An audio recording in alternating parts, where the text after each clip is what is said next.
जब महादेव ही सब कुछ है तो फिर दूसरे भगवानों की क्या जरूरत है। 3 साल की उम्र में 3 साल के बच्चे को क्या पता कथा क्या होती है। कि कुछ चीजें है ना सीख के नहीं आती। कथा इज नॉट माई प्रोफेशन, कथा इज माई पल्स। शिव पुराण को शुरू करने से पहले मेरे पास एक मन में है ये है कि किसी भी प्रभु को हम जब श्रद्धा की बात करते हैं लॉजिक कितना लगना चाहिए। ऐसा नहीं है कि जिसके पास लॉजिक नहीं है वो गलत है। जब महादेव ही सब कुछ है तो फिर दूसरे भगवानों की क्या जरूरत कि आप बेटे ही सही हो है। हाँ। तो किसी का दामाद बनने की क्या जरूरत थी। तो राहु और केतु तो असुर से है, फिर क्यों उनकी पूजा आज हम करनी पड़ती है। प्रहलाद भी तो असुर बनना चाहते थे। कौन सा कैरेक्टर आपको इन सब कहानियों में कथाओं में बहुत प्रभावित किया। तो भीष्म एक सिंबल है ड्यूटी का। कृष्ण हमेशा आपको अपनी तरफ खींच रहा है। उन्होंने राधा से शादी क्यों नहीं की। तो रैपिड फायर का हम एक राउंड करते हैं। तो पहले ही शब्दों से शुरू करता हूं, आप तैयार हैं। आज के जो गेस्ट हैं उनकी वाणी में अद्भुत मैजिक है, जादू है, जैसे मां सरस्वती खुद कंठ में बैठी हो। वो एक स्टोरी टेलर है। मॉडर्न डे के स्टोरी टेलर्स नहीं हैं जो आपको रोमांटिक बातें सुनाएंगे। वो नॉवेल नहीं लिखते हैं, वो कोई एकदम अलग सी फिल्म स्टोरी नहीं सुनाने वाले हैं। वो वही पुरानी ग्रंथों की, हमारी ग्रंथों की, पुराणों की कहानियां सुनाते हैं स्टोरीज के फॉर्म में, और आंखों में पानी तक ले आते हैं। इन्हें स्टोरी टेलर नहीं कहते, इन्हें कथावाचक कहते हैं, जो प्रभुओं की कथा सुनाते हैं। ऐसे ही व्यक्तित्व वाले व्यक्ति आज हमारे बीच में हैं और इनके मुंह से सुनने में इन कथाओं का एक अलग ही आनंद है। ये हैं doctor Karnav Shastri. Welcome sir. नमस्कार गुरुजी, आपका यहाँ पे आना और आपका ये समय देना मेरे लिए सौभाग्य है।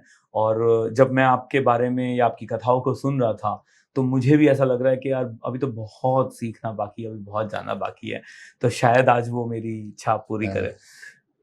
हाँ देखिए, मैं स्पेशली पॉडकास्ट में इसलिए आता हूँ या इसलिए इसमें इतना इंटरेस्ट लेता हूँ। कुछ चीजें हैं जो व्यासपीठ की मर्यादा से हम नहीं डिस्कस कर पाते। वहां ऐसा होता है कि मैं करीब करीब 303 कथा से ऊपर मेरा हुआ है। क्या बात है। तो पहले दिन जब बैठता हूँ ना तो हाँ। ये सोचता हूँ बहुत कुछ कहना है, मतलब बहुत कुछ कहेंगे। और 7वें दिन जब मैं व्यासपीठ को प्रणाम करके निकलता हूँ तब ये लगता है बहुत कुछ रह गया है। तो ये रहे भगवान की कृपा से हमारा एक हेल्थी कन्वर्जेशन। तो आपको मैं एक स्टोरी टेलर कहूं तो गलत तो नहीं होगा, या कथावाचक ही सही शब्द है। कथावाचक ही सही शब्द है। क्यों स्टोरी टेलर नहीं। स्टोरी और कथा में बहुत फर्क है। वार्ता अलग चीज है, कथा अलग चीज है। वार्ता में लास्ट में बोध होता है। जैसे कोई कहानी सुनी, फिर नीचे कहीं लिखा होगा कि इससे बोध ये मिल रहा है। कथा ये है जहां हर एक शब्द में, और शब्द से आगे बढ़ू तो हर एक आरोह में, हर एक अवरोह में, हर एक अक्षर के गैप में। और कृष्ण ने कहा है अकारानाम अक्षरानाम अकारोस्मि। कृष्ण कहते हैं अक्षरानाम अकारोस्मि। तो कथा ये है जिसके हर एक अक्षर में ब्रह्म छुपा है।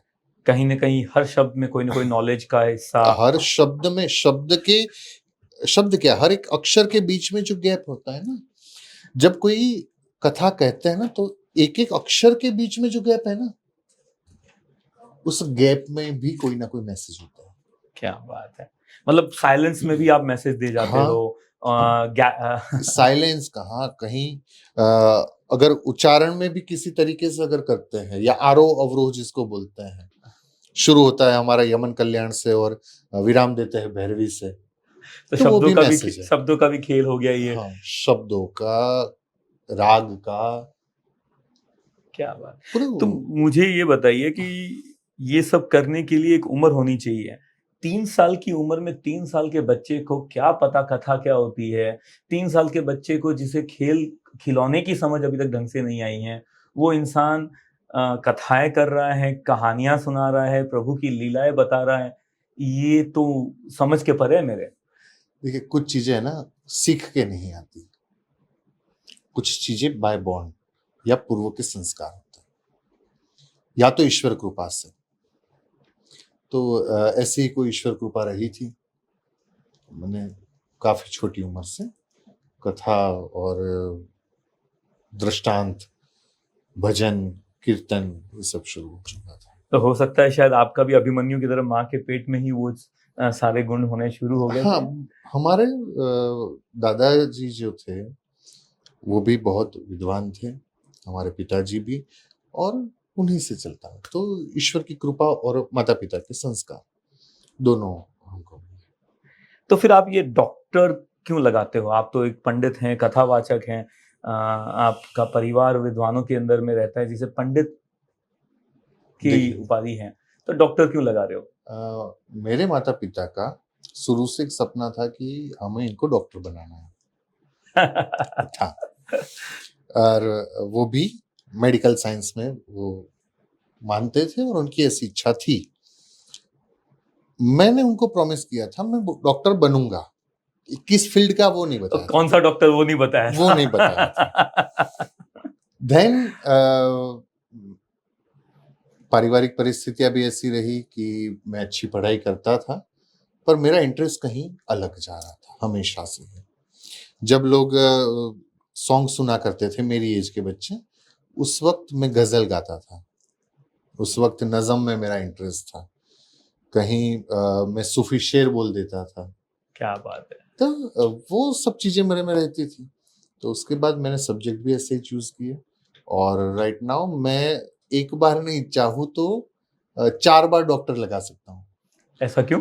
4 टाइम पीएचडी मैंने कंप्लीट की है। पीएचडी की है इसीलिए हाँ, आप डॉक्टरिंग इसलिए लगाते डॉक्टर हैं। 4 किस टाइम चीज में मैंने पीएचडी की पहले आपने? मैंने सबसे पहले की उर्मिला पे, वाइफ ऑफ लक्ष्मण। ओके। तो उर्मिला जी पे पीएचडी हुई, उसके बाद मेरा व्याकरण में रहा, उसके बाद मैंने साहित्य में लिया, उसके बाद मैंने स्पिरिचुअल उस पे तो ये सारा क्यों शौक आता है? मतलब आप ऑलरेडी कथावाचक थे, तो आपको डॉक्टर लेने की क्या जरूरत थी? माँ मेरे बाप को ने कहा तो एक बार लेनी थी, 4 बार क्यों? नहीं, उसके बाद अभ्यास हमेशा जरूर। रहना चाहिए, बिल्कुल। हमेशा होना चाहिए। तो आज मेरा ये मेरी जरूरत नहीं है, मेरा पैशन है, मुझे पढ़ाई करनी है। तो माता पिता ने जो चाहा था, माता जी घर में भी कोई कथावाचक था? नहीं, घर में मुझसे पहले नहीं था। नहीं थे। नहीं तो थे। फिर जब आप इस तरफ गए, ये एज ए कथावाचक तरीके से गए, तो क्या उनको ये चिंता नहीं लगी कि यार ये बेटा कमाएगा क्या, खाएगा क्या, आगे जीवन चलेगा क्या, कथा के अंदर में क्या रखा है? ठीक है, शौक है तब तक ठीक है। उनको ऐसी चिंता रही थी, पर मैं बहुत जिद्दी था शुरू से। जब मैंने पहली भागवत कथा की उस समय मैं 16 साल का था, मेरा 12th के एग्जाम का रिजल्ट शायद बाकी था, तो उसका रिजल्ट भी नहीं आया था उस टाइम पे। मैं शुरू से जिद्दी था, और परिवार की वो जो उस समय की अगर मैं बात करूँ तो ये शायद पहली बार मैं आपको बता रहा हूँ कि पोथीजी जो होती है उसको गुजराती में, मतलब देहाती गुजराती जो होती है उसमें बोलते हैं गुटका। गुटखा लाना है, मतलब वो पुस्तक एक होती है। हाँ। उसका करीब उस टाइम पे 900 रुपए जितना चार्ज था, कहीं से मंगवाना था, बड़ी सी होती है, तो वो मुझसे मैनेज नहीं हो पा रहे थे। 900 रुपए की किताब मैनेज नहीं हो पाई नहीं आपसे? हो पाई। फिर मैंने किसी से ली, किसी ने मुझे दी, और फिर मैंने शुरू किया। ये 900 की किताब वो ग्रंथ की थी? ग्रंथ की थी। और ऐसे काफी कई बार जब मैं शुरू की तब अभी जैसा सोशल मीडिया है या फिर जैसे कंप्यूटर वगैरह है, तो उस टाइम पे नहीं हुआ करती कुछ थी। नहीं, कुछ नहीं था। ना पीडीएफ फाइल हुआ करती थी, कुछ नहीं। अगर आपको कहीं से रेफरेंस लेना है तो आपको कंपलसरी बुक चाहिए। मुझे जो बुक चाहिए होती थी वो हमेशा महंगी हुआ करती थी। लेकिन कई लोग तो उससे कितना ज्यादा लेने लग गए। आज तक तो कथावाचक के पास में गुची का बैग आता है, लाखों रुपए के चश्मे आ जाते हैं, इतने फेमस, इतने फॉलोवर्स बन जाते हैं, बड़े बड़े धाम, बड़ी बड़ी क्या बोलते हैं, मठ खुलने लग गए हैं जहाँ करोड़ों का पैसा आता है दान के रूप में। तो इसका मतलब फील्ड अच्छा है। बाबाओं का जमाना है, मुझे भी कहा जाता है कि ये धंधा फील्ड अच्छा है ना। नहीं, फील्ड तो पैसों से अच्छा है। सब ये बोलते हैं कि पैसों से फील्ड अच्छा है ना, मतलब एक्सेप्ट कर रहे हो ना, फील्ड अच्छा है, ये फील्ड अच्छा है। मतलब आप नहीं सोच सकते वो सब इसमें है, ऐसा लोग मानते हैं। तो एक बार कोशिश करके देखो, आ जाओ। लेकिन कहीं ये गलत मैसेज तो नहीं हो रहा कि गुरु के होने का महत्व, आप एक गुरु का महत्व रखते हैं जब आप दो शब्द बोलते हैं ग्रंथों से, आप कथावाच करते हैं, आपके शब्दों से किसी की जिंदगी में फर्क आए, किसी के आंखों में आंसू आता है, तो आपको एक गुरु की पदवी मिलती है। और शास्त्रों के हिसाब से गुरु एजुकेशन का धंधा नहीं हो सकता ना। देखिए, मैंने पहले ही बताया कि बिजनेस नहीं है, उस तरीके से ना देखा जाए। इसको ऐसे ही देखा जाए कि हाँ, सबकी अपने अपने लेवल पे एक जरूरत है। तो जो लोग इसको बड़ा बिजनेस, बड़ा मठ बना के बैठे हुए हैं, उसमें से कई लोग तो वो ढोंग भी काम निकले। भी तो बहुत कुछ कर रहे हैं, वो उस हिसाब से काम भी बहुत कुछ कर रहे हैं। जैसे मैं अभी, आपने बताया कि किसी की पगड़ी कोई लाखों रुपए की थी, चार्टर प्लेन था, आपने बताया, वो थे, मुझे भी पता है। अब मान लो कि उनके पास ये है, वो आपने सोशल मीडिया पे देख लिया,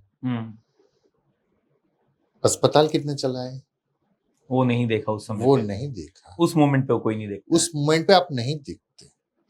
गौशालाएं कितनी चल रही है, उस मोमेंट पे आप नहीं देखते।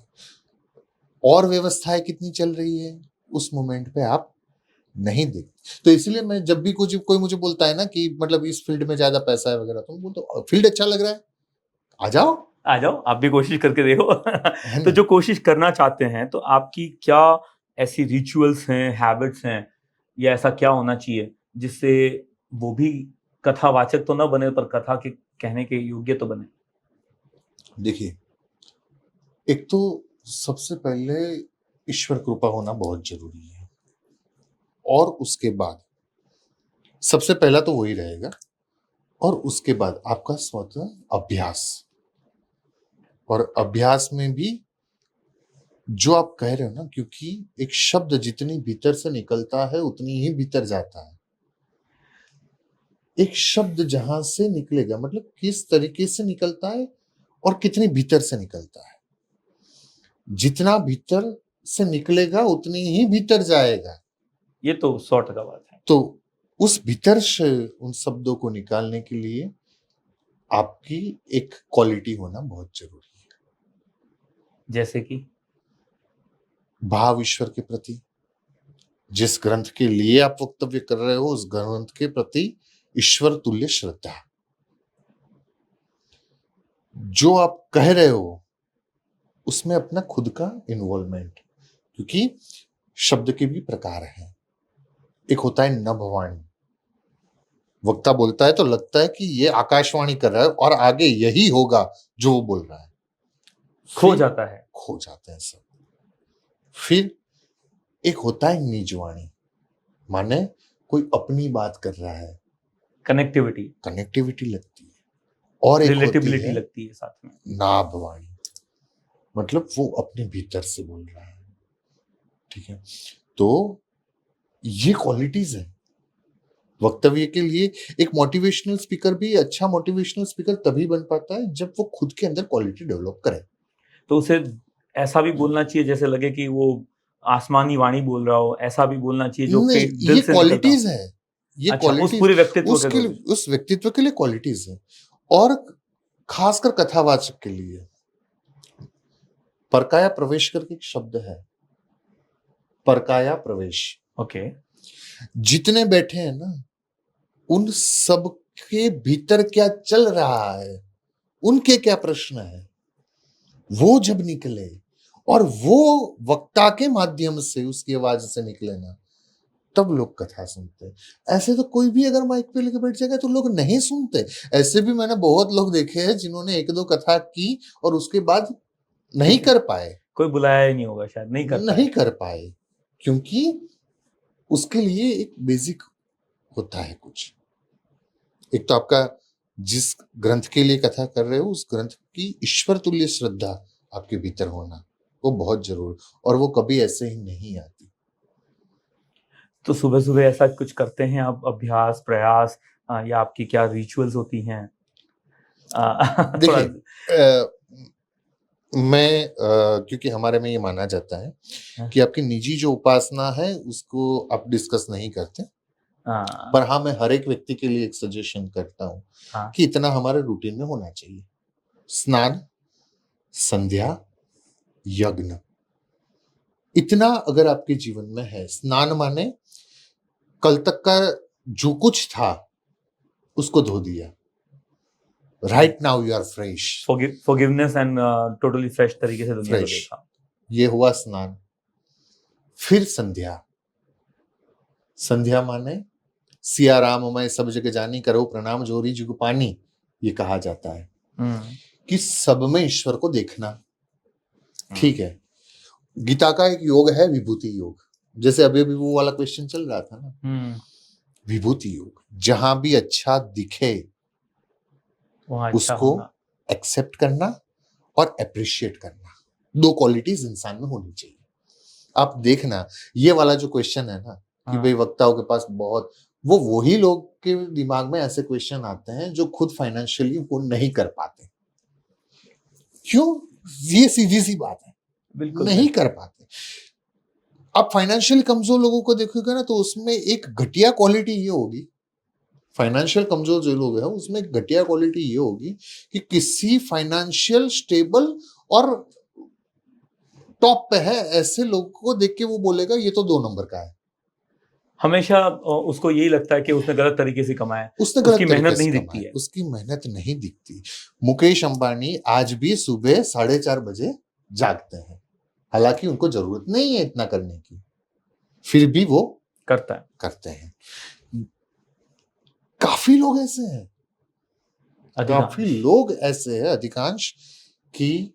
और जो लोग जिनको हम रीच कहते हैं, जिनको फाइनेंशियली बहुत मजबूत हम मानते हैं, तो उन लोगों की लाइफस्टाइल जानने की कोशिश कितनों ने की, उनके एफर्ट्स जानने की कोशिश कितनों ने की, वो क्या एफर्ट लगा रहे हैं हर रोज डेली, वो क्या नया सीख रहे हैं वो जानने की कोशिश कितनी, वो क्या स्टेटस ऑफ माइंड से सोच रहे हैं वो जानने की कोशिश की। तो मेरा ये सीधी सी बात मानना है कि अगर आपको फाइनेंशियल स्टेबल होना है और फाइनेंशियल टॉप पे पहुंचना है तो सबसे पहले जो फाइनेंशियल टॉप पे है ना उनको अप्रिशिएट कीजिए, उनका सम्मान कीजिए, और जब भी आप पहुंच पाएंगे। क्योंकि देखिए एक बहुत छोटी सी कहानी है, कहीं मैंने सुनी थी, बहुत मजा आएगा, अच्छी थी मुझे, कि एक कंपनी का सीईओ था और उस कंपनी के सीईओ ने अपने एचआर से कहा कि एक स्टाफ में कोई चाहिए बंदा, तो वो इंटरव्यूज ले ले और फाइनल इंटरव्यूज मैं लूंगा। तो एचआर ने इंटरव्यूज लेना शुरू किया, जो उनके पॉइंट दिए गए थे उस हिसाब से वो इंटरव्यूज ले रहा था। एक के बाद एक को रिजेक्ट किया, आखिर में कोई आया बोले अब तो इसको लेना पड़ेगा क्योंकि अब कोई नहीं है, क्योंकि आपने जो पॉइंट दिए उसके बाद तो मुझे सबसे बढ़िया ये लग रहा है। जो सीईओ थे उसने बोला कि एक काम करो, मैं लंच पे जा रहा हूं, उसको मेरे साथ लंच पे भेज दो, लंच करते करते हम इंटरव्यू कर लेंगे। बैठे रेस्टोरेंट में और उन्होंने सूप ऑर्डर किया। सूप ऑर्डर किया, दोनों टेबल पे सूप रखा हुआ है, हाथ में नमक लिया और वो नमक उन्होंने सूप में डाला, फिर वो उन्होंने सूप पिया। जो सीईओ थे, सेम चीज जो इंटरव्यू देने आया था उसने भी नमक डाला, सूप पिया, और उस वक्त लंच करने तक उन्होंने कुछ नहीं बोला। आफ्टर लंच सीईओ ने कह दिया you are rejected. Soup test किया ही नहीं, नमक डाल दिया खाली बॉस को देखकर। एचआर ने पूछा सर ऐसा क्यों? हाँ। तो बोले मैं तो हर रोज उसी रेस्टोरेंट में जाता हूँ, मुझे पता है कि नमक कम है, कि नमक कम होता है। वो पहली बार आया था, उसने फैक्ट एंड फिगर को वेरीफाई नहीं किया। Always verify fact and figure. So that's why मैंने उसको रिजेक्ट किया। ये जीवन में हर एक सिचुएशन में कि आप कहीं पे किसी के लिए अगर कुछ बोलते हो ना तो फैक्ट एंड फिगर वेरीफाई करना बहुत जरूरी है। अनाप शनाप बोलने से कोई फायदा है? कोई फायदा नहीं। अब आपकी एक्सपर्टाइज की तरफ चलते हैं। आपने जिन चीजों पे कथा की है वो एक एक करके उन किताबों के बारे में मैं बात करूंगा, उन ग्रंथों के बारे में बात करूंगा। सबसे पहले शुरू करूंगा शिव पुराण से। महादेव को याद करते हुए हम लोग करेंगे इसके बारे में। शिव पुराण को शुरू करने से पहले मेरे पास एक मन में है, ये है कि किसी भी प्रभु को हम जब श्रद्धा की बात करते हैं तो लॉजिक कितना लगना चाहिए, और अगर लॉजिक लग रहा है तो श्रद्धा कितनी है उसके अंदर में? देखिए, आज का समय ऐसा है कि हर कोई हर चीज में लॉजिक मांग रहा है। ऐसा नहीं है कि जिसके पास लॉजिक नहीं है वो गलत है। जिसके पास मतलब जो लॉजिक एक्सप्लेन नहीं कर पा रहा तो वो गलत है, ऐसा नहीं है। पर हाँ, आज हमारी जिम्मेदारी हो चुकी है कि अगर कोई हमसे लॉजिक मांगता है तो जहां तक हमारा अभ्यास हो, जहां तक हो सके, लॉजिक देने की कोशिश करते हैं। फिर भी कहूंगा कि साइंस को पूछो कि दुनिया को किसने बनाया, आप ढूंढ पाए? तो बोले नहीं, हम ढूंढ रहे हैं। हम ढूंढ रहे हैं। जिसको बोलता है गॉड्स पार्टिकल, साइंस की लैंग्वेज में गॉड्स पार्टिकल हम ढूंढ रहे हैं, उस पर रिसर्च चल रही है। सेम थिंग इसमें भी है। साइंस कहता है तो मीठा लगता है, गॉड्स पार्टिकल हम ढूंढ रहे हैं। सेम चीज वेद में है, अनंत अखंड, अनंत है वो, अखंड है, नेति कह देता है। तो उस समय पे श्रद्धा जरूरी है।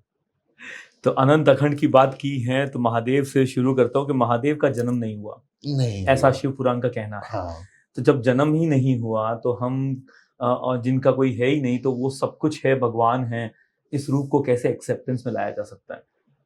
देखिए, बेसिकली जो थियरी है शिव पुराण में वो बिग बैंग थियरी है, जिसको साइंस बिग बैंग कहता है। ओके। वो ही थियरी अगर आप पढ़ो तो किस प्रकार से, जैसे उन्होंने कहा कि इनका टकराव हुआ और उसमें से सब अलग हुआ, सेम थियरी शिव पुराण में है, जो थियरी आज साइंस कह रहा है। तो कभी कभी तो ये लगता है उन्होंने रिसर्च की नहीं, उन्होंने इसी से उठाया है। ठीक है, कि अब जो बता रहे हैं तो एक्चुअली में उन्होंने रिसर्च नहीं की, यही बात बता रहे हैं। अगर आप पढ़ो ना तो आप यही मानोगे कि यही तो वो बता रहे हैं, तो उसमें नया क्या है, ये समझ लीजिए। हमारा जो पुराण है वो पुराना कभी नहीं है, वो नित्य नूतन है। हर समय के हिसाब से उसकी व्याख्या हो सकती है और हर समय उसकी व्याख्या सही रहेगी। हाँ, अगर मैं कहीं कुछ नहीं समझा पाता तो वो माइनस पॉइंट मेरा है, न कि शास्त्र का। तो फिर जब शिव पुराण के हिसाब से जब महादेव ही सब कुछ है तो फिर दूसरे भगवानों की क्या जरूरत है, विष्णु देव की क्या जरूरत है, ब्रह्मा की क्या जरूरत है?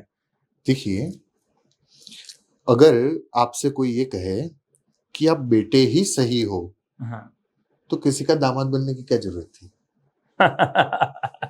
अगर आप बेटे ही सही हो तो किसी के पिता बनने की क्या जरूरत थी? सेम वे में एको ब्रह्म द्वितीयो नास्ति, किसी भी रूप में कहो है तो आखिर वो एक ही।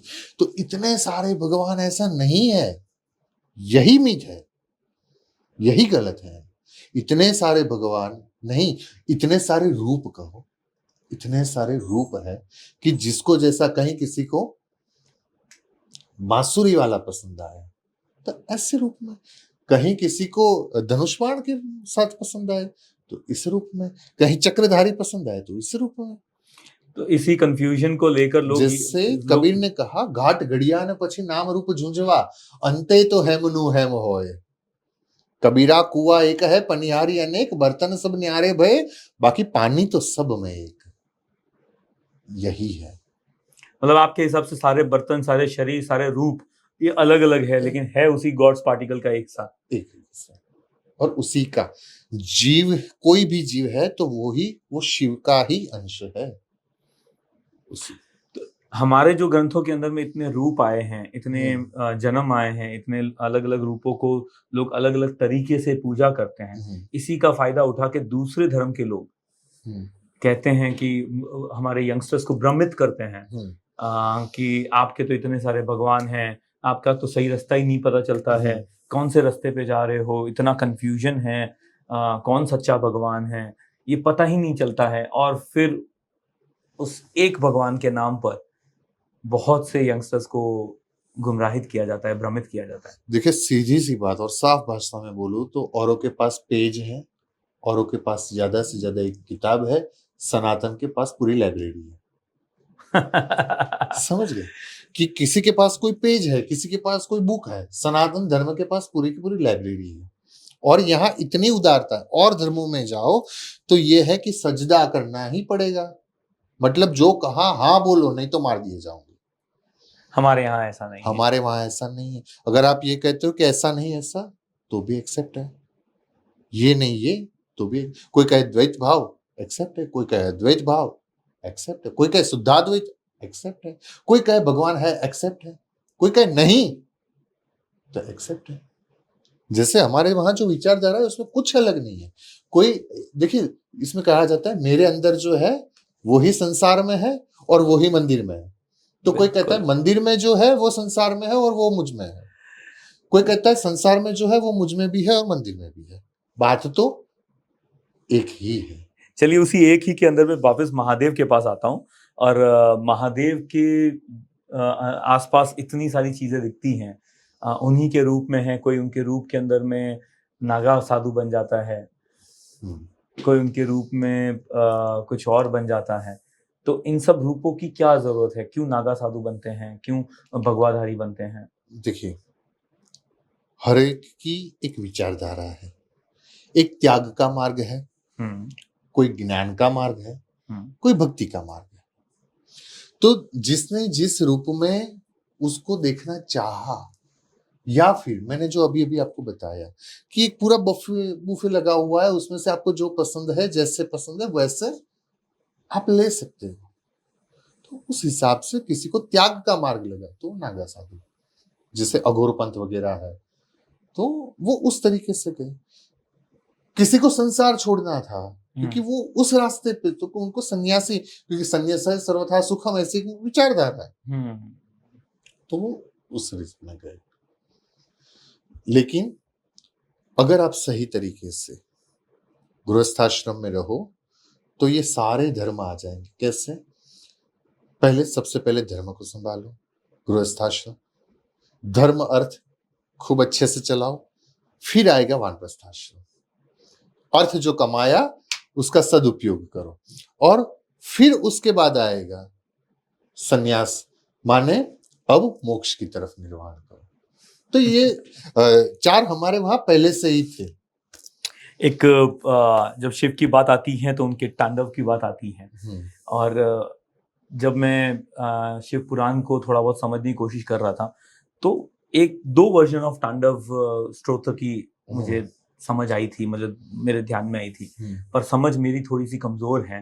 तो एक तो होता है कि जो बहुत फेमस चल रहा है, रावण का शिव तांडव स्तोत्र, दगड़ दबड़ दबड़ दबड़ दबड़ वाला जो है, मैं थोड़ा नहीं इस समय याद कर पे बोल पा रहा हूँ, क्षमा चाहता हूँ। और एक मैंने आपके मुख से सुनी थी एक जगह पे कहीं, श्रेण श्रृंग शृंग विशाल जटा झुंड रंद्रमाल गंग की तरंगमाल बिमल नीर बाजे। राग अलग था।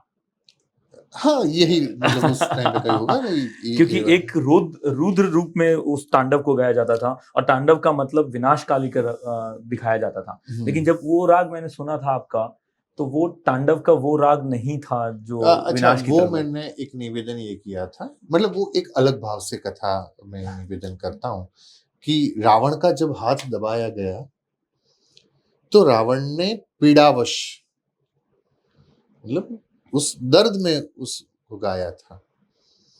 तो इसीलिए उसका राग, मैंने वो राग तो अभी भी मुझे याद, मतलब अभी याद नहीं आएगा, पर और किसी राग में जैसे शिवरंजनी वगैरह में मैंने उसको कोशिश की थी कभी। तो जब भोलेनाथ को कोई याद करता है, हमारी कथाओं में कहा जाता है कि आप उनकी तपस्या करें, और कोई भी करे, चाहे वो असुर आए, चाहे वो देव आए, चाहे वो इंसान आए, और कुछ भी मांगे भोलेनाथ से, तो दे देते हैं। सोचते नहीं है, समझते नहीं है, और फिर वापस उसी के सोल्यूशन के लिए हमारी कथाओं में और कहानियां बनती जा रही है। देखिए, शिवजी भोले नहीं है। अच्छा। जो भोले हैं उनके वो नाथ है, समझ में ना? शिवजी भोले नहीं है, जो भोले है उनके वो नाथ है, ये समझना। फिर उनको एक कृपा की दृष्टि से, कभी क्या होता है कि सद्मार्ग पर लाने के लिए भी कुछ कथाएं इस तरीके से कहना एक साइंटिफिक तरीका है और इसी वजह से ऐसी कथाएं कही जाती है। नहीं तो शिव स्वरूप को अगर आप देखें ना, तो उस शिव स्वरूप में बहुत सारे मैसेज हैं। जैसे जटा बांधी हुई है, ठीक है। अब जटा जो बांधी हुई है उसका मतलब सीधा सा ये सिंबॉलिक है। जटा जो, तो ये जंजालों को बांध के रखो। अच्छा, सर पे गंगा जी है। हाँ, अब गंगा जी का अर्थ ही ज्ञान है, बिल्कुल। ज्ञान रखो, ठीक है। फिर चंद्रमा है, चंद्रमा, और वो भी बीज का, ना त्रिज का, चौथ का, ना पूर्णिमा का। क्यों बीच का ही? बीज का, क्योंकि चंद्रमा प्रतिष्ठा का प्रतीक है, और प्रतिष्ठा कम होगी तो चलेगी, लेकिन उस पर दाग नहीं होना चाहिए। अगर पूर्णिमा का चंद्रमा होगा तो दाग होगा। दाग होगा, इसीलिए वो। अच्छा, भस्म का त्रिपुंड लगाया हुआ है। भस्म का त्रिपुंड माने हर समय वैराग्य को सामने रखना है, मतलब आपको उससे संभल के रहना है, तैयार रहना है। तैयार रहना है, तो वो भस्म। फिर भुजंग गले में है, सर्प गले में है। तो श्रीमद् भागवत ने कहा संसार सर्प दृष्टम योग, तुझे संसार सर्प दंश, तो उनको गले में धारण कर लिया। अब देखिए उसमें भी आप शिव परिवार को अगर देखें ना, हाँ। किसी भी इंसान को समझ में आए कि एक चूहे की और एक सर्प की कभी आपस में बनती नहीं है। अच्छा, एक मोर की और सर्प की कभी आपस में बनती नहीं है, लेकिन नहीं, तीनों ही उस परिवार के वाहन उस में है। परिवार के वाहन में। अच्छा, नंदी और सिंह, उसकी कभी आपस में बनती नहीं है, लेकिन है दोनों ही वो ही साथ में। तो ये सिंबॉलिक है, उसका सीधा सा मतलब ये है कि कहीं अगर मतभेद है ना, क्योंकि हमारा शास्त्र ये कहता है जितने लोग होंगे ना, इतनी विचारधाराएं अलग होंगी, वो रहे उसकी कोई ना नहीं है, लेकिन कभी मनभेद नहीं होना चाहिए। सबकी विचारधारा, सबके मत अलग अलग हो सकते। तो अभी आपने शिव की पूरी जो उनका स्ट्रक्चर है, जिस तरीके से हम उन्हें इमेजिन करते हैं, तो जटा को, ज्ञान को बांध के रखा है, उसके भाव में रहे हैं। चंद्रमा प्रतिष्ठा का रूप दिखा दिया आपने। परिवार के अलग अलग लोगों की विचारधारा दिखा दी, सर्प विचारधारा, सिंह विचारधारा दिखा दी, वैराग्य का रूप दिखा दिया। एक कंठ में शिव विष को बिठा के रखा हुआ है, क्यों? देखिए, विष क्या है, हमारे वहां एक संत हुआ करते थे, उनको जब कोई माला पहना है पुष्प की, तो गुजराती में उसको बोला जाता था फूलहार। फूलहार, फूल माला नहीं बोलते, गुजराती में बोलते फूलहार। तो जब वो हार देते थे ना, मतलब माला देते थे, तो बोलते थे आप सब मुझे हार दे रहे हो, कोई जीत नहीं दे रहा है। सो अगर कोई आपकी निंदा कर रहा है ना, तो उसको भी आपको अंदर नहीं उतारना चाहिए, और कोई आपकी प्रशंसा भी कर रहा है ना, तो वो भी जहर है, उसको भी अंदर नहीं उतारना है, कंठ में ही बांध उसको कर। कंठ तक ही रख। कुछ चीजें यही ऐसी है कि जिसको यहीं तक रखना चाहिए, न बाहर आने दो, न ना अंदर बाहर आने दो, ना अंदर जाने दो। क्या तो बात। उसका प्रतीकात्मक है। तो ये जो आपने पूरा शिव का रूप बता दिया ना, ऐसा लगता है कि पूरा परिवार की स्ट्रक्चर को ही खड़ा करके आपने सामने रख दिया है कि कैसे जीना चाहिए, कैसे होना चाहिए। तो फिर किसी और की जरूरत महसूस ही नहीं मैंने होती है। इसीलिए शुरू में बताया कि कथा वो है जिसमें हर एक शब्द में, हर एक अक्षर में, और अक्षरों के बीच के गैप में भी, मतलब उस सार होना साइलेंस में चाहिए, भी। बिल्कुल हर जगह पे सार होना चाहिए। शिव जी की बात आती है तो शिव जी की कुछ कथाओं के अंदर में भूत प्रेत साथ में चलते हैं। जब वो शादी करने गए थे तब भी भूतों को के साथ में लेके गए थे। आप बिलीव करते हैं भूतों में? वो भूत और आज की जो मान्यताओं का भूत है उसमें डिफरेंट है। भूत में बिलीव करना ही पड़ेगा। उसमें क्या है कि जो शास्त्र वचन है तो उनको मानना पड़ेगा, लेकिन इसमें ये पॉजिटिव बात ये है कि जिसका कोई स्वीकार नहीं करता, उसका स्वीकार स्वयं महादेव करता है। देखिए महादेव की हर चीज ऐसी है। सर्प को कोई रखना नहीं चाहता, महादेव ने स्वीकार किया। कुछ भूत को कोई भूत, पिशाच, डाकिनी, शाकिनी, वैताल ऐसे बता, तो इनका उनसे सब दूर भागते हैं, तो महादेव ने उनको साथ दिया। तो वो स्वरूप ही, जैसे अपन बोलते हैं कपूर गौरम करुणावतारम संसार सारम भुजगेंद्रहारम, वो करुणा के अवतार है। और करुणा जहां होती है, उनके सामने सिंह भी बैठ जाता है, उनके सामने सर्प भी बैठ जाता है, उनके सामने नंदी भी बैठता है, और उनके सामने भूत भी शांत होके बैठ जाते हैं। तो कभी आपको कभी ऐसे भूत प्रेत का एहसास हुआ है या कभी देखे हैं? इतना अध्ययन कर रहे हो इतना अगर वो हमें देखेंगे तो उनका मोक्ष हो जाएगा।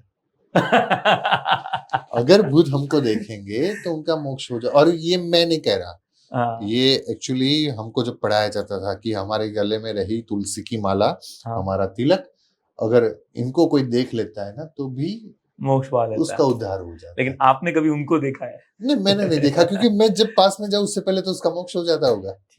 जब आप शिव पुराण पढ़ रहे थे तो कहते कि पढ़ते पढ़ते भी कई चीजें ऐसी अ, अनकही बातें भी ज्ञान में आ जाती हैं कि पता चलने लगता है।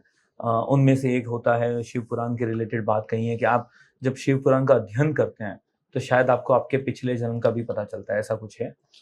देखिए, ऐसा हो सकता है, लेकिन हमको नहीं हुआ। ओके, सो ये आपके एक्सपीरियंस से थोड़ा सा नहीं, अलग एक्सपीरियंस है। ऐसा नहीं है। और मुझे अगर कोई मतलब अगर मुझे चॉइस दी जाती है कि आपको पिछले जन्म का ज्ञान, तो मुझे नहीं चाहिए। मैं जहां हूं प्रेजेंट में वो ही ठीक हूं। अगर कोई मुझे बोलता है फ्यूचर में मोक्ष, तो मेरे को सच में नहीं चाहिए। क्या? जैसे एक कथा ऐसी है कि गोपी को पूछा गया कि तुझे वैकुंठ जाना है, हाँ, मतलब भगवान के धाम में जाना है तुझे? हाँ। नहीं, मुझे वृंदावन में ही कृष्ण अच्छे लगते हैं। ठीक उसी तरह मुझे कथाओं में ही ये अच्छा लगता है, तो मुझे मुझे वहां सब कुछ है। सत्य वचन। अ, जब शिव पुराण की बात आती है तो महादेव के कुछ रूप हैं, अलग अलग रूप हैं। हाँ, रौद्र रूप हाँ, एक आता है, हम्म, एक आता है अर्धनारेश्वर वाला रूप। हम्म, ये दोनों बहुत फैसिनेटिंग और डिफरेंट लुक देता है हम्म, और इनके अपने प्रभाव है लोगों के जीवन में। हम्म। अर्धनारेश्वर का क्या इतना महत्व क्यों आ जाता है? देखिए, सबसे पहले शिवजी है ना, रौद्र नहीं है। हम्म, अगर आप कहीं पर भी आज से 20 साल पहले किसी शिवालय में शिवजी की तस्वीर, मतलब महादेव की तस्वीर देखो आप, हम्म, तो ध्यानस्थ मिलेंगे। तो मैं कभी कभी ऐसे व्यंग में बोलता हूँ कि ये जो त्रिशूल लेके ये आंखें निकाली, वो सब फोटो भगवान ने अभी अभी खिंचवाई है। उससे पहले ये नहीं था, ये नहीं था। कुछ पीरियडिकल ये सब चेंजेस होते जा रहे हैं, वो लोग अपने हिसाब से अपने एडिशंस हिसाब करके से एडिशन प्रेजेंट करते कर जा रहे रहे हैं, हैं। बिल्कुल। तो महादेव जो है वो हमेशा ध्यान में और समाधि में रहना। हाँ, उनका रुद्र रूप है। कहां पर है? जहां संहार करना है, क्योंकि विदाउट, अगर आप किसी चीज को डिस्ट्रॉय नहीं करते तो क्रिएशन पॉसिबल नहीं है ना। अगर किसी नए को जॉब पे लाना है, नया एम्प्लॉय चाहिए, तो पुराने को फायर बिल्कुल करते हैं। करते हैं सेम वे में, कि कहीं पर कुछ डिस्ट्रॉय करना पड़ता है, तभी जाके नया क्रिएशन हो सकता। तो उस रूप में तांडव कहा गया है, कि भी उस रूप में वो प्रलय वगैरह करते हैं। और रही अर्धनारीश्वर की बात, तो पुरुष और प्रकृति, ये हमारी सनातन की सबसे बड़ी और सबसे पहली विचारधारा है। प्रकृति का स्वभाव और पुरुष माने जो परब्रह्म है, तो उसी सिंबल को दिखाने के लिए अर्धनारीश्वर का रूप शिव जी को, क्योंकि शिव शक्ति के बिना अधूरे है और शक्ति शिव के बिना अधूरी है। प्रैक्टिकल लाइफ में भी कुछ चीजें अगर भीतर हो और उसको शक्ति के बिना, वो अधूरा है। शक्ति हो लेकिन अंदर ना हो कुछ, तो भी अधूरा है। तो भी मन अधूरा की है। शक्ति और तो उस शारीरिक। रूप को दिखाने के लिए शिव शक्ति। शिव पुराण का एक बहुत फेमस जिसे कहते हैं मंथन, समंदर मंथन का जो है, उसमें उस कथा, उसके आसपास की इतनी कथाएं हैं, इतनी कहानियां हैं, इतने अ, दृष्टिकोण हैं। हम्म, उसमें से एक किस्सा मैं थोड़ा सा लेके आया हूँ। इसी के माध्यम में एक असुर ने अमृत पीने की कोशिश की। तो हम्म। पहला मेरा दृष्टिकोण ये है कि क्यों देवता नहीं चाहते थे कि असुरों को अमृत मिले?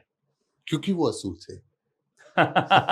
सीधा साधा जवाब। सीधा साधा जवाब है। खत्म। देखिए, ये समुद्र मंथन बेसिकली समझने जैसी बात है। नहीं, उसके बहुत से दृष्टिकोण है, मैं एक एक करके सब पे हाँ, आना चाहूंगा। कि वो असुर थे और हाँ, असुरों के लिए कुछ चीजें नहीं होती, तो नहीं जो होती है तो फिर। नहीं होती।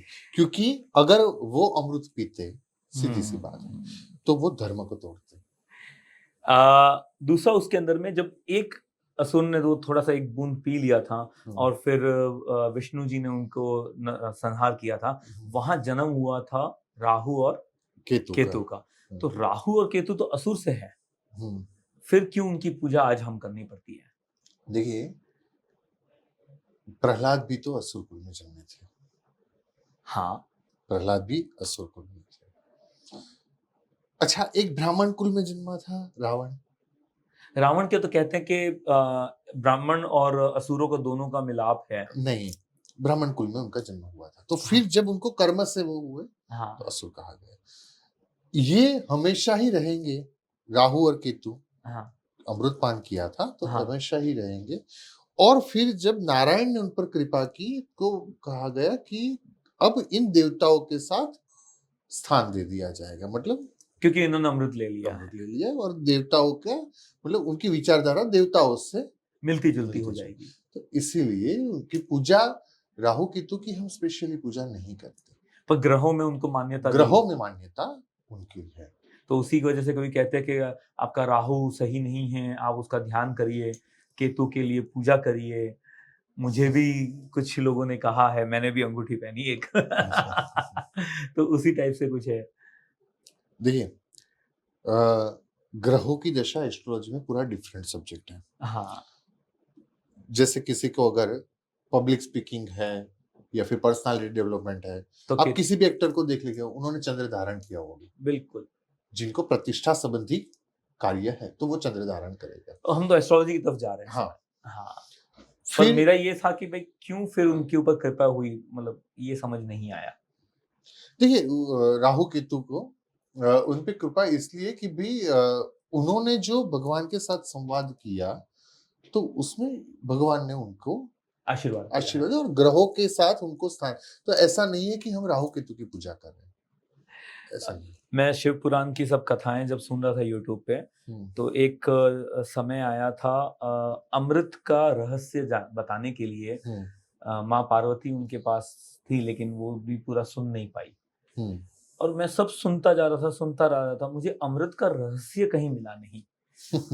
और अमृत के रहस्य शिव पुराण का सबसे मेन है। उसी के चक्कर में तो मंथन हुआ, उसी के चक्कर में तो माँ पार्वती ने सुनने की जिद की। तो बहुत सी कहानियां हैं, लेकिन फिर भी अमृत का रहस्य, एक्चुअल रहस्य क्या है, शिव जी बताते हुए कहीं बताया नहीं है। देखिए, मुझे नहीं मिला है। अच्छा, ये जो अमृत है ये किस अर्थ में कहा गया है वो सबसे पहले, क्योंकि कुछ कथाएं सिंबॉलिक है, ठीक है। कथाएं सिंबॉलिक होती है। जैसे सबसे पहले कुर्म के ऊपर पर्वत, उसको कहा गया मेरू। हाँ, और उसके बाद वासुकी जो नाग थे उनकी दोरी की गई। ये क्या बताता है कि अगर आपको अमृत, अमृत माने सुख, अगर सुख चाहिए ना तो सबसे पहले पीठ मजबूत करो, और क्योंकि उसके लिए आपका बुरा चाहने वाले कभी आपके सामने नहीं आएंगे, बिल्कुल नहीं वो आएंगे। पीठ पे वार करेंगे। इसलिए पीठ मजबूत, इसलिए कुर्म, कछुआ बताया गया। कछुआ बताए। तो कुर्म स्वरूप नारायण बताए गए तो कछुआ। फिर उसके ऊपर मेरू पर्वत, मेरू पर्वत को जोड़ा जाता है मन से, उतना अड़ग होना चाहिए, जिद उतनी होनी चाहिए। मन जितना अड़ग हो। और फिर वासुकी या नेत्रा, नेत्रा को हिंदी में क्या बोलते हैं, रस्सी। हाँ, रस्सी। हाँ। तो वासुकी नाग की रस्सी, जिस समय पे जो चीज उपलब्ध है उसका इष्टतम उपयोग किया जाए, ये सबसे बड़ी बात है। और फिर मंथन हुआ तो कभी देवता खींच रहे, कभी दानव खींच रहे, तो आपको ही कभी आपके सद्गुण खींच रहे, कभी आपके दुर्गुण खींच रहे। और जब अमृत लेने जाओगे तो सबसे पहली बात याद रखना, विष मिलेगा। पहला ही विष मिलेगा। सुख की चाह करोगे तो दुख आएगा, अगर उससे निपट गए, आगे बढ़ गए, फिर सुखी सुखी। तो फिर सुखी सुखी। पहले महाभारत हुई या पहले शिव पुराण हुआ? सबसे पहले वेद, देखिए ये समझने लायक बात है, वेद काल, हाँ, वेद काल के बाद शास्त्र काल, हाँ, शास्त्र काल के बाद पुराण काल, हाँ। पुराण काल के बाद भक्ति काल आया और उसके बाद सांप्रदायिक काल आया। तो सबसे पहले ऐसा कभी नहीं कहा जा सकता, क्योंकि पुराण के लक्षण है सर्गस्य प्रतिसर्गस्य वंश मनवंतराणि च ईशानुचरित एव च पुराणम पंच लक्षण। हाँ ये सीधी सी बात शायद आपको पता है, नहीं पता मुझे मालूम नहीं, कि आप वृंदावन में ठाकुर जी के दर्शन करने जाओ या मथुरा में ठाकुर जी के दर्शन करने जाओ, तो वहां बराबर जन्मभूमि के पीछे की तरफ आदि केशव करके है हाँ मंदिर। तो आदि केशव में कौन सा मंदिर? तो जिसकी पूजा नंद बाबा ने की थी, मतलब कृष्ण के जन्म से पहले, तो हाँ उससे पहले भी कृष्ण थे। हाँ कहीं साक्षी गोपाल है, तो वो 15,000 साल 20,000 साल पुराना, उससे भी पुराना मंदिर है कहीं कहीं हाँ है। तो हमारे वहां ये मान्यता है कि हर बार द्वापर आता है, हर बार त्रेता आता है, हर बार कलयुग आता है, घूमता है। घूमता है। हाँ। तो पहले क्या था वो कभी कोई डिसाइड नहीं कर पाएगा। मैंने ये सवाल इसलिए पूछा कि पहले शिव पुराण है या पहले महाभारत है, क्योंकि गुरु वेद व्यास ने ये दोनों लिखी हैं। वेद व्यास ने लिखी, और इस तरीके से दोनों ने लिखी हैं, तो दोनों कालखंड एक ही कालखंड में थोड़ी हुए होंगे। नहीं, दोनों वेद व्यास ने लिखी, हाँ दोनों कथाएं वेद व्यास ने लिखी हुई। ऐसा कहा है, मद्रयम भद्रयम ब्रह्मत्रयम व चतुष्टयम अनापलिंग कुष्कानि पुराणानि प्रचक्षते। ये 18 पुराणों के नाम है। मैं उतना शॉर्ट डीप में नहीं गया अभी तक। ये 18 पुराणों के नाम है। हाँ तो उसमें वायु पुराण जो है हाँ उसको शिव पुराण माना जाता है। शिव पुराण इज बेसिकली वायु पुराण। तो वहां से ये कथाएं ली जाती है, जिसको आज हम शिव पुराण कहते हैं। है एक्चुअल में वो वायु पुराण। मेरे मन में अभी अचानक से एक सवाल आया। ये जितनी आप पुराणों की बात करते हैं, ये कथाओं की बात करते हैं, क्या सच में ये हुई है कभी, या फिर हमारी काल्पनिक दृष्टि से इसको भगवान बना के बैठे हुए हम? ये हुई है, ये सारी कथाएं हुई है। और उसका अगर यदि भी प्रमाण चाहिए, सीधी सी बात बताऊं, अभी किसी ने मुझे बोला कि एक है कोई यूथ ऐसे जो बोल रहा है कि मस्जिद खोदी राम मंदिर निकला, राम मंदिर खोदोगे तो हमारा निकलेगा। है, बौद्ध धर्म का हाँ, बताया जाता है, बुद्ध मैंने धर्म बोला उससे अगर नीचे खोदोगे तो फिर हमारा निकलेगा, का। और अगर उससे नीचे जाओगे हाँ तो फिर हमारा निकलेगा। सीधी सी बात यह है कि सब है, सब है, और ये सब कथाएं हो चुकी हैं, ये हुआ है, पर आज हम नहीं मान सकते। क्या आज से 50 साल पहले कोई मान सकता था कि बिना तार का भी कोई फोन होगा? नहीं नहीं मान सकता था। हाँ अच्छा, जब हमारे वहां कुछ भविष्यवाणियां होती थी, उस भविष्यवाणी में बोला जाता था कि पानी, मतलब गुजराती में हम कहता था पानी पड़ी के बंधाशे। हाँ तो आज से 40 साल पहले लोग सोचते थे कि ये कैसे पॉसिबल है, पानी नु पड़ी को ओढ़े ना बने, मतलब पानी का पैकेट नहीं हो सकता। लेकिन अब सब कुछ पॉसिबल है। लेकिन अब सब कुछ हो रहा है। ठीक उसी तरह आज जो हम नहीं मान सकते वो पहले, वो जैसे फ्यूचर टेंस में ये चल रहा है, वैसे पास्ट टेंस में वो था, वो था। पर आज हमारी दृष्टि की अल्पता के कारण हम उस चीज को नहीं मान सकते। तो जैसे आपने ठाकुर जी की भी बात की, अब ठाकुर जी पे आ जाते हैं। हाँ जी, बिल्कुल। ठाकुर जी पे आपने बहुत कथाएं कर रहे थे, और आपकी कथा के ऊपर में मुझे बहुत मैं सुन रहा था तो आंखों से पानी आया था। तो मैं ठाकुर जी की की लीला को समझना चाहता हूँ कि क्यों ठाकुर जी की लीला कही जाती है, क्यों इतने सारे लोग दीवाने होते हैं उसके? गर्गाचार्य जी ने कहा था आकर्षयति कृष्ण, जब उनका नाम रखा गया कृष्ण, कृष्ण नाम नहीं, कृष्ण नाम, सबको अपनी तरफ खींचेगा, जो सबको अपनी तरफ खींचेगा। तो आज भी ठाकुर जी सबको अपनी तरफ खींच रहे हैं। कृष्ण हमेशा आपको अपनी तरफ खींच रहा है, और आप खींचते हो क्योंकि कृष्ण का स्वभाव है, आप जैसे भी हो वैसे वो आपका स्वीकार करता है। बिल्कुल आपने कहा कि ठाकुर जी की कहानियां तो बहुत अद्भुत हैं, लेकिन फिर भी एक सवाल हमेशा मन में आता है, उन्होंने राधा से शादी क्यों नहीं की? 16,000 गोपियों के साथ उनका मतलब 16,000 पत्नियां थी उनकी, मगर एक राधा जिससे सबसे ज्यादा प्रेम था। नाम आज भी हम जपते हैं, राधे श्याम राधे कृष्णा, लेकिन फिर भी कथाओं में कहीं पे भी उनका ये नहीं है कि उन्होंने उनसे शादी क्यों नहीं की। शादी के लिए दो लोगों का अलग अलग होना जरूरी है। जब एक हो पाएंगे। ये शब्दों का खेल है, फिर जब भी कथाओं कोई में क्या एक लिखा ही है? है, जब कोई एक ही है, कथा में यही लिखा है। देखिए श्रीमद् भागवत में कहीं राधा जी का नाम है ही नहीं, भागवत में कहीं राधा का नाम है ही नहीं। है ही नहीं, है ना।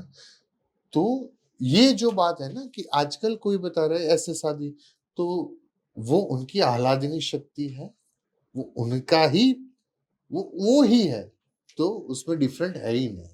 अब जब आप श्रीमद् भागवत की बात कर रहे हैं, मैं आपका एक जगह पे परिचय पढ़ रहा था, किसी ने आपके परिचय बताया मुझे, मैं रिसर्च कर रहा था, उनसे बातचीत कर रहा था, तो उन्होंने कहा कि उनका एक आपका एक सेशन है जिसे कहते हैं Bhagavat how to have a good death, एक अच्छी मौत। मतलब ये सब्जेक्ट ही एक विचित्र लगता है कि कैसे भागवत और एक अच्छी मौत एक पूरा देखिए सेशन आपने हो सकता कंप्यूटर है। इंस्टीट्यूट देखा है, हाँ, बिल्कुल, आपने इंग्लिश स्पीकिंग क्लासेस देखी है, बिल्कुल।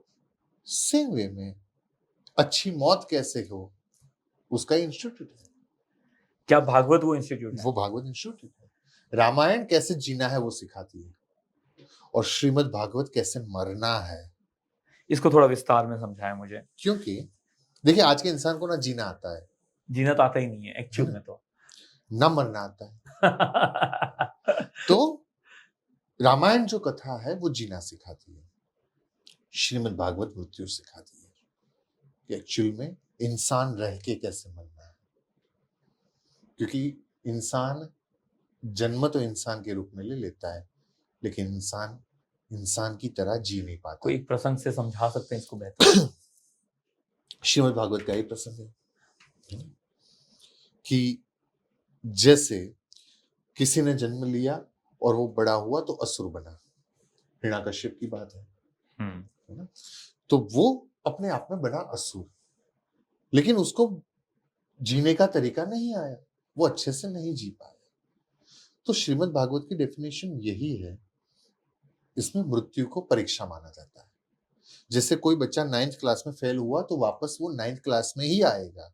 हमारा शास्त्र कहता है अगर मृत्यु में फेल हुए तो पुनरपि जननम पुनरपि मरणम पुनरपि जननी जठरे शयनम, यही जन्म मृत्यु के चक्कर में तू फंसता जाएगा। और इसीलिए इस जन्म मृत्यु के चक्कर से अगर बाहर निकलना है तो मृत्यु परीक्षा है, और उस परीक्षा को पास कर लो तो अगला स्टैंडर्ड जो है वो मिलेगा, नहीं तो आप फंसते जाओगे। तो अच्छी मृत्यु, फिर ये तो हिरण्यकश्यप की जो बात करें तो प्रभु खुद आए हैं उन्हें मारने के लिए, तो ये तो अच्छी मृत्यु होगी। वो उसका एक अलग पार्ट है कहानी का, ठीक है, वो पार्ट अलग है कहानी का कि उस पे भगवान ने कृपा की। उसका हिरण्यकश्यप का भी हिस्ट्री देखे तो वो जय और विजय थे, जय और विजय को श्राप मिला और फिर वो असुर बने, तो वो कहानी का एक अलग पार्ट है। आ, एक कथा है द्रौपदी का चीरहरण, और उस पे तो उसी के ऊपर पूरी महाभारत बनी है, द्रौपदी के ऊपर में। वो तो बहुत प्रिय थी कृष्ण के। ठीक, क्या हमेशा है ना। तो फिर क्यों क्यों नहीं रोका कृष्ण ने? ये एटलीस्ट इतना तो रोक सकते, महाभारत नहीं रोक सकते थे, लेकिन ये रोक देते। कृष्ण वो के तो भगवान सिवा, है। कृष्ण के सिवा किसने रोका? कृष्ण तो भगवान है, उसमें तो सामर्थ्य था, किसी और में सामर्थ्य नहीं था, इच्छा नहीं थी, मन के अंदर में उतनी ताकत नहीं थी। बाकी रोकने को तो भीष्म पिता भी रोक सकते थे, रोकने को तो कोई पांडव रोक सकते थे, उसी समय रोक सकते थे। एक तो रामचरितमानस में लिखा है, भगवान ने कहा है कर्म प्रधान विश्व करी राखा, मेरा सब कर्म प्रधान है, सबको अपने तरीके से ड्यूटीज करनी है, परफॉर्म सबको करना है। और इसी परफॉर्मेंस का जो कर्म वाला हिसाब था, वहीं कहीं ना कहीं द्रौपदी ने एक गलती की थी। वो गलती क्या थी? उसने भगवान को ऐसा बोल दिया था कि मैं जब बुलाऊं ना तब आना, ठीक है। ओके, ये थोड़ा सा इंटरेस्टिंग हो रहा है, मैं जब बुलाऊं तब आना, तो क्या तब भगवान आना, तभी आएंगे जब मैं बुलाऊंगा? हाँ, भगवान ने कहा मैं तेरे भीतर हूं, पर प्रकट तब होऊंगा जब तेरी प्रेयर होगी, जब तेरी प्रार्थना होगी, जब तेरी पुकार होगी। जैसे कबीर ने कहा सब घट मेरो साइया, खाली घट नहीं कोई, बलिहारी उस घट की जहां घट प्रगट होई। कबीर का ये थोड़ा क्वेश्चन है सर, क्योंकि उसके लिए देखिए किसी भी चीज को अगर आपको शास्त्र को समझना है ना, तो उसके लिए थोड़ा अभ्यास घुसना पड़ेगा, घुसना घुसना पड़ेगा, मुझे पड़ेगा। और अंदर घुसना पड़ेगा। तो मैं शायद आपके ये एक पॉडकास्ट मेरे लिए शायद कम पड़ जाएगा। मुझे और सीखना पड़ेगा, फिर आना पड़ेगा, फिर कुछ प्रश्नों के साथ आपके सामने आना पड़ेगा। और ये द्रौपदी वाला किस्सा तो आपने बताया ही था कि जब प्रभु बुलाएँगे तो आएँगे। हाँ। तो ये हम लोग के लिए भी लागू है कि प्रभु बुलाएँगे तभी आएँगे? देखिए, भगवान हर तो जगह बुलाएँगे। है हाँ। ना? जैसे हवा हर जगह है, पर फिर भी आप अपनी गाड़ी के टायर में क्यों भरते हो? हवा तो है ही। है ही। लेकिन धीमे-धीमे वो खत्म होती है तो भरना पड़ता ही है। तो सेम सिचुएशन, भगवान भी हर जगह है, लेकिन जिस तरीके से हमको करना चाहिए, वो हमारे जीवन में उपासना, कर्म, भक्ति, ज्ञान और वैराग्य होना चाहिए। अब आपकी दृष्टि से मैं एक ऐसा सवाल आपसे पूछना, आपने इतना अध्ययन किया है, इतना समय से पुराणों की प्रैक्टिस कर रहे हैं, उसमें से निकाल कर लोगों के जीवन तक लेके आते हैं। एक ऐसा कैरेक्टर जिसे आप जीना चाहते हैं, भगवान नहीं होना चाहिए या भगवान का रूप नहीं होना चाहिए, भगवान के अलावा का कोई ऐसा रूप हो जिसे आप जीना चाहते हो और अपनी दृष्टिकोण से जीना चाहते हो कि ये आप जैसा है या आप जीना चाहते नहीं, ऐसा मैंने कभी सोचा नहीं। हो? फिर भी जैसे कोई एक हो। नहीं, मैंने हमेशा कौन सा कैरेक्टर आपको इन सब कहानियों में, कथाओं में बहुत प्रभावित किया? भीष्म। भीष्म ने। भीष्म क्यों? ने। क्योंकि भीष्म एक सिंबल है ड्यूटी का।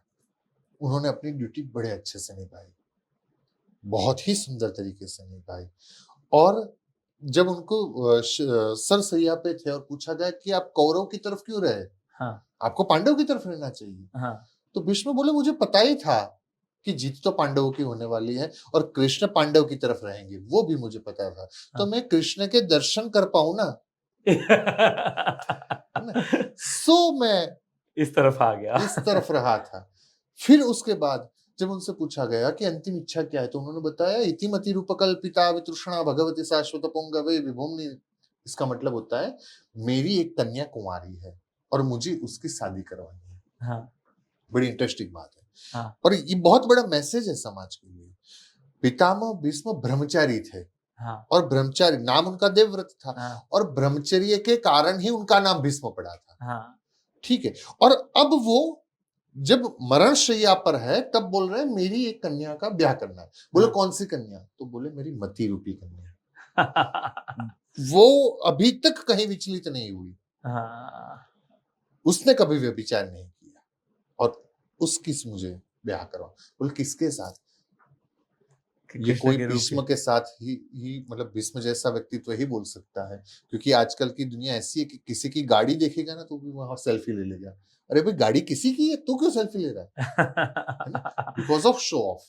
तो भीष्म क्या बोले उस तो समय पे? भीष्म बोले कि मैंने कभी ऐसा कुछ नहीं किया, मेरी मति जो है सो है।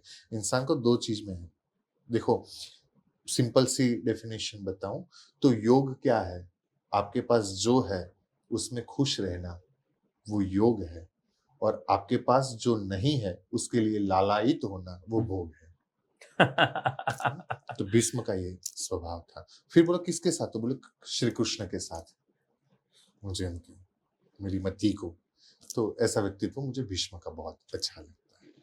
क्यों आपको अर्जुन जो सबसे धनुधारी थे वो नहीं पसंद आए? वो एक क्यों कैरेक्टर, करण नहीं आए? वो क्यों? एक वो एक कैरेक्टर के रूप में अर्जुन में भी बहुत सारी क्वालिटीज थी, ठीक। है ना?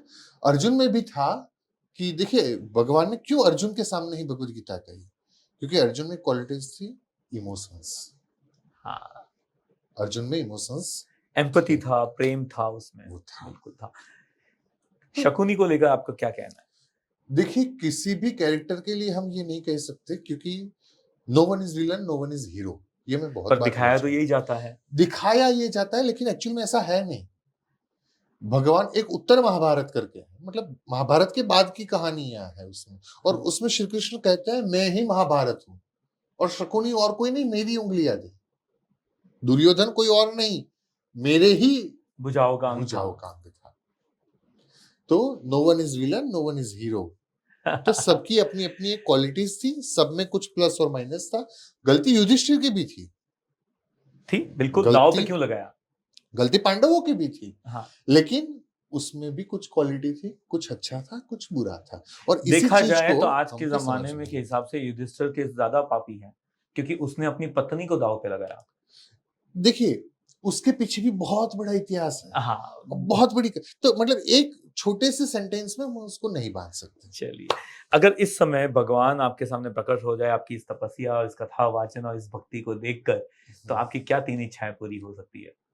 माँग सकते हो आप भगवान से? देखिए, मैं इच्छाओं, हमारे वहाँ एक कहा गया है कि हम ईश्वर से माँगते नहीं, हम ईश्वर से प्रेम करते हैं। तो वो हमेशा हमारे साथ रहे, वो ही हम उससे प्रार्थना करेंगे। और जन्म-जन्म जैसे कहा है कि दीजिए मुझे श्री वृंदावन वास, ठीक उसी तरह जन्म-जन्म मुझे दीजिए कथा से प्यार, वही मैं माँगूँगा।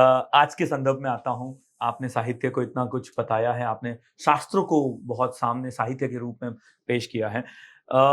क्या आज शास्त्र को लेकर अभी भी इतना इस सोशल मीडिया एज में, क्या अभी भी यंगस्टर्स को कन्फ्यूजन है?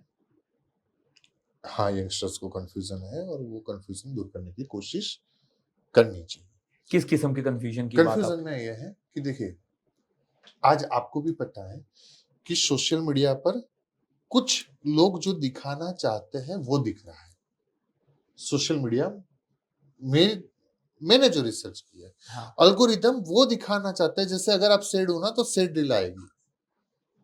उसको पता चल जाता है कि अभी आप हुँ। वो मूड में हो। अगर आप खुश हो तो उस हिसाब से आएगा। अभी अभी आपका मूड कुछ गुस्से वाला बन रहा है तो उस किस्म की आएगी, हाँ। है ना? तो उसको पता चल जाए। तो उसका एक भूत है जो सब कुछ जान लेता है। ठीक उसी तरह प्रेस का भी एक समय पे कोई भूत हुआ करता था। प्रेस का भी एक भूत हुआ करता था और वो भूत था जो नेगेटिविटी हर दिखा जगह डालता रहता था, जब ये सोशल मीडिया नहीं था। तो वहां से ये कंफ्यूजन चलता आ रहा है। और ये कंफ्यूजन अ, इसी जो हमारा इतना शास्त्र फैला हुआ है और उसके अलग-अलग रूप हैं, अलग-अलग है, इस वजह से यंगस्टर्स कई लोग कनेक्ट नहीं कर पाते हैं कि बहुत कन्फ्यूजन है और वो कन्वर्जन की तरफ जाते हैं और दूसरे धर्म के लोग उसका फ़ायदा उठाते हैं और कन्वर्जन करते हैं। इसे रोकने के लिए आपके पास क्या है?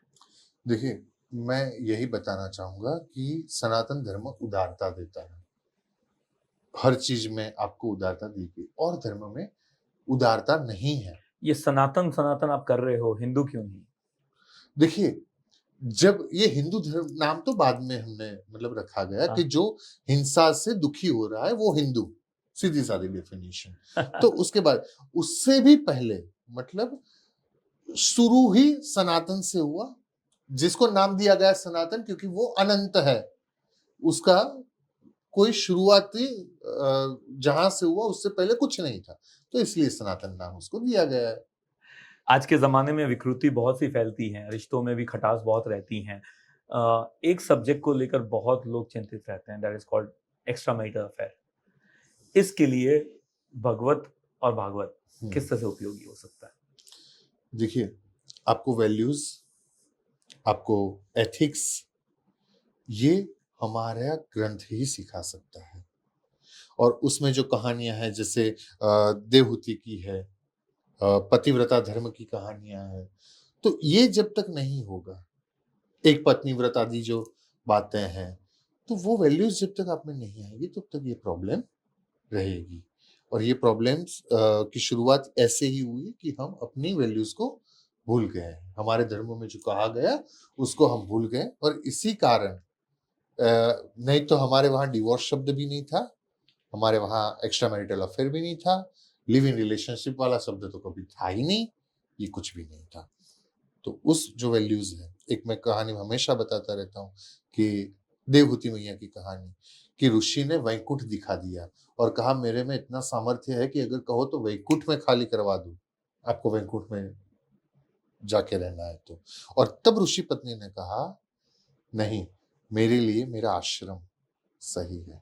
तो गृहस्थाश्रम की डेफिनेशन ये है कि परस्पर प्रेम और समर्पण जहां हो वही सच्चा गृहस्थाश्रम है। और एक बात जोड़ता हूं, हमारे वहां पति पत्नी के रिश्तों में प्रेम शब्द कहा गया है और वो प्रेम शब्द क्या है? आत्मा से आत्मा तक जो पहुंचे वो प्रेम है और शरीर से शरीर तक जो पहुंचे वो वासना है। वो वासना है। बहुत मजा आया आपके साथ सुन के, और मुझे ऐसा लगता है मैंने कई सवाल अभी तक जो मैंने सोच के रखे थे वो मैं भूल गया आपके साथ जब बात कर रहा था। और ऐसा लगता है कि मुझे दोबारा पूरा अध्ययन करके आपके पास आना पड़ेगा अपने सवालों को और बेहतर बनाने के लिए। शायद मैं उतना अच्छा नहीं कर पाया। नहीं, आपने बहुत अच्छे से सवाल किए और मैं जहाँ तक हो सका मैंने भी हाँ, कोशिश मेरा की। रिसर्च शायद उतना स्ट्रांग नहीं हो पाया। लास्ट स्टेज में मैं आपके लिए कुछ एक गेम लाया हूँ छोटा सा, हाँ जी। और मैं जो जो शब्द पूछूं उसका एक या दो शब्दों में आपको जवाब देना है, और एक कैसे रैपिड फायर का हम एक राउंड करते हैं। तो पहले ही शब्दों से शुरू करता हूँ, आप तैयार हैं? शास्त्र। नित्य नूतन। राम। मर्यादा पुरुषोत्तम। धर्म। जो धारण करता है। कर्तव्य। हमेशा होना चाहिए। कृष्ण। अनहद प्रेम। प्रेम। मिलन आत्मा से आत्मा का। सनातन। सत्य। सत्य। सत्य और सनातन, सनातन ही सत्य है, सत्य ही सनातन है। महाभारत। जो इसके लिए मैं एक वाक्य लेना चाहूंगा पूरा, हाँ। कि व्यास जी ने कहा है, मैं सिंह की माफक गर्जना करके कहता हूं कि जो इसमें है वही संसार में हुआ था, वही संसार में हो रहा है और वही संसार में होगा। इससे बाद ना कभी किसी ने कुछ किया है, न कभी कुछ होगा, न कभी कुछ हुआ है। इसी को कहते हैं महाभारत। इसी को कहते हैं महाभारत। आरंभ। इसके लिए भी सेंटेंस ले लूंगा कि हमेशा दिन की शुरुआत से हमको आरंभ ही, नया आरंभ समझ के चलना चाहिए। तो अंत कहाँ? अंत हमारी इच्छाओं का करना चाहिए। वेद पुराण। वेद पुराण वो अपने आप में इनफ है, खुशी। वो ब्रह्म है। वेद पुराण ब्रह्म है। ब्रह्म है। खुशी क्या है आपके लिए? धर्म के अनुरूप जीवन जी पाना वही खुशी है। आप अपने भाग्य को कैसे देखते हैं?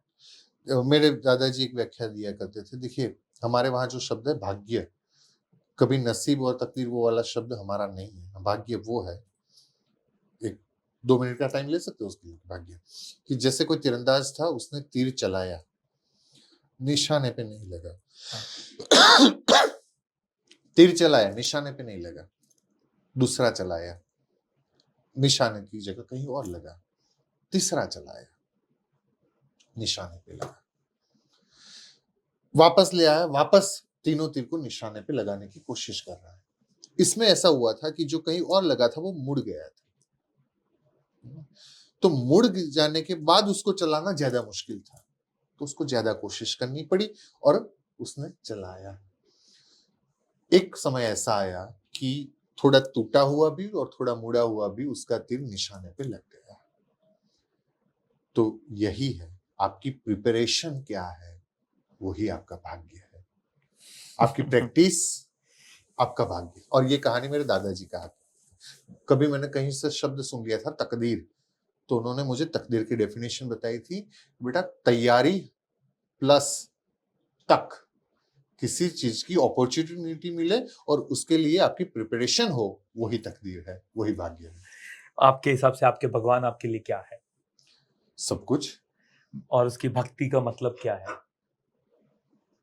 कृष्ण की भक्ति का मतलब कृष्ण ही है ना? अब आप 2 शब्दों में या 1 शब्द में बताइएगा, कर्णव शास्त्री कौन है? मैं बस यही कहूंगा कि मैं उसी का हूं, जैसा भी हूं।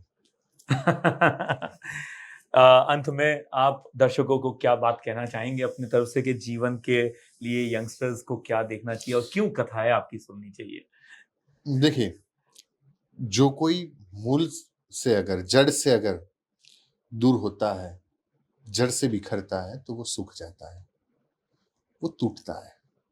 इसीलिए जो हमारा मूल है, जो हमारी जड़ है, उससे जुड़े रहिए तो हमेशा हरे भरे रहेंगे। बस इतना ही शॉर्ट मैसेज है। जय श्री कृष्ण। जय श्री कृष्ण। ये थे हमारे साथ कर्णव शास्त्री।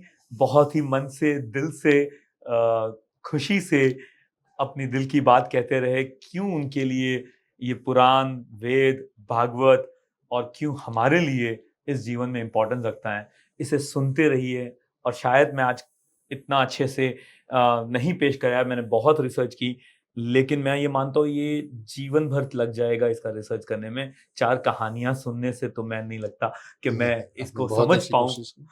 आपने बहुत अच्छी कोशिश की और हम ज़रूर फिर भी एक बार पॉडकास्ट में कुछ करेंगे। बहुत-बहुत धन्यवाद। Thank you everyone.